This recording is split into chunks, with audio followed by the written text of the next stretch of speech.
Bonjour à tous, nous reparlons NGT aujourd'hui en compagnie d'Arnaud Zegerman. Bonjour Arnaud. Bonjour. Bienvenue sur ce plateau. Merci. Vous êtes sociologue et cofondateur de l'Institut d'études Via Voice. Alors vous menez notamment des études sur les NGT. Comment sont-elles, ces nouvelles techniques, sont-elles perçues aujourd'hui par les consommateurs ? Alors avant tout, il faut avoir conscience qu'elles sont assez peu perçues.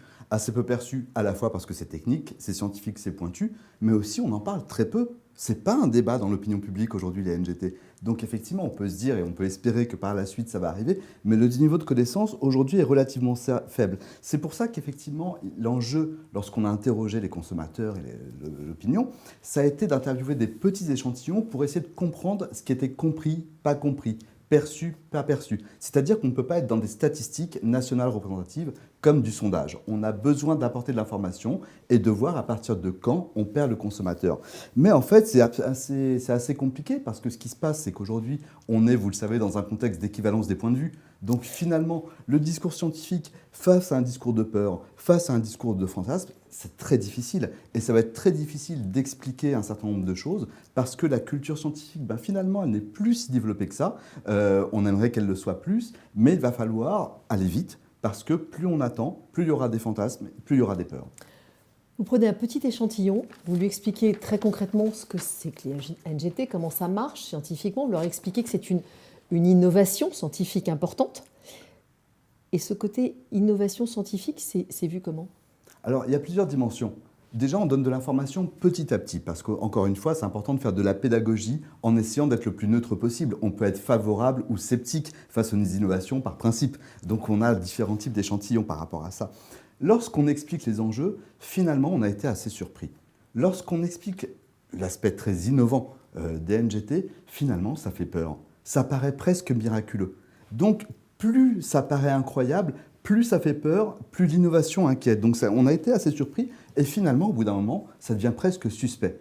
Alors, on a continué à délivrer des informations à notre échantillon et on s'est rendu compte que finalement, l'information qu'ils retenaient le plus, qui les intéressait davantage avec les NGT, c'était ce côté « on aura moins besoin de pesticides ». Et effectivement, cet aspect-là a retenu l'attention bien plus que l'aspect purement scientifique où finalement, là aussi, on était dans le fantasme et l'inquiétude liée à une innovation majeure.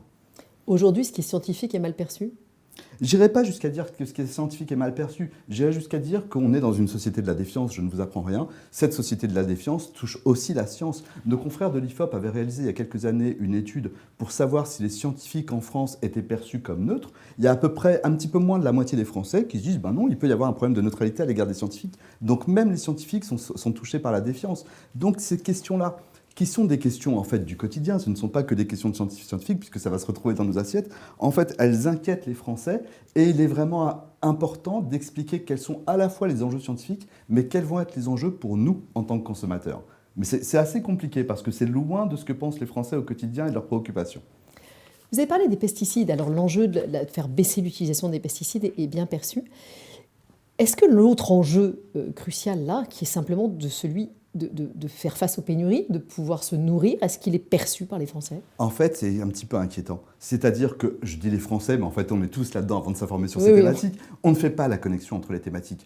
On ne fait pas la connexion entre, effectivement, les besoins en matière de production, les risques de carence. Donc, en fait, c'est assez surprenant. Je vous rappelle le début de la guerre en Ukraine. Le pays était vraiment s'enflammait sur les réseaux sociaux. Pourquoi ? Parce qu'on manquait de moutarde. Donc, effectivement, on a manqué de moutarde. C'était l'inquiétude généralisée. Et on ne se dit pas que les pénuries peuvent se poursuivre par la suite pour d'autres raisons. Sur des sujets peut-être plus importants. Et sur des sujets plus importants que la moutarde, effectivement. Et le lien entre les NGT et ces pénuries ? Non, ce n'est pas effectué. D'où l'importance, effectivement, de développer une pédagogie. Et j'insiste sur le fait de la développer le plus tôt possible avant de laisser de la place au fantasme. Parce que développer de la pédagogie sur quelque chose qui n'est pas connu, c'est pas si compliqué. Casser des fantasmes, là, ça devient plus compliqué. J'allais revenir sur ce mot fantasme. On est vraiment dans un monde de fantasmes quand on approche ces sujets-là ?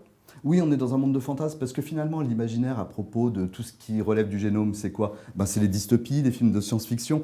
On n'est que sur du fantasme. Mais effectivement, en plus, ce qui est intéressant, c'est que si vous regardez la littérature ou le cinéma, Lorsqu'on parle effectivement de génétique, on est toujours sur des dystopies, jamais sur des choses vraiment fascinantes ou qui donnent envie d'aller vers un avenir radieux. Donc effectivement, l'imaginaire est sur de l'inquiétude. Et il va falloir construire effectivement à la fois de nouveaux imaginaires et expliquer ce qu'on est en train de faire. Mais c'est compliqué parce que ce n'est pas que de la science, c'est aussi de la culture scientifique. J'insiste sur ce point-là, c'est-à-dire la capacité à différencier ce qui relève de la science de ce qui relève soit du fantasme, soit de l'idéologie.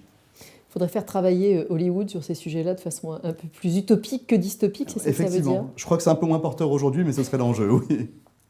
Si on doit retenir qu'une seule chose en conclusion, Arnaud. Alors si on doit retenir qu'une seule chose, je vais tenir compte du contexte, la période. On a des élections européennes qui approchent. Ça me paraît être un sujet fondamental. Fondamental. Les politiques sont toujours, à mon sens, même si je les aime beaucoup, un peu en vitesse de croisière. Ils abordent les mêmes sujets que lorsque j'étais petit pour les élections européennes. Je commence à être un petit peu vieux en plus. Donc effectivement, il me semble que la manière dont la science peut apporter certaines innovations, la manière dont ces innovations peuvent se retrouver dans nos assiettes, sont des vrais sujets politiques majeurs qui intéressent les Français. Ne pas aborder ces sujets juste avant une élection européenne, je pense que c'est une carence majeure, voire c'est une faille démocratique, puisqu'on ne parle pas de quelque chose qui va être fondamental pour nous dans les années à venir. Il faut espérer qu'ils vous entendent, sinon il va falloir vous lancer en politique, Arnaud. Non, jamais. Merci beaucoup. Merci à vous.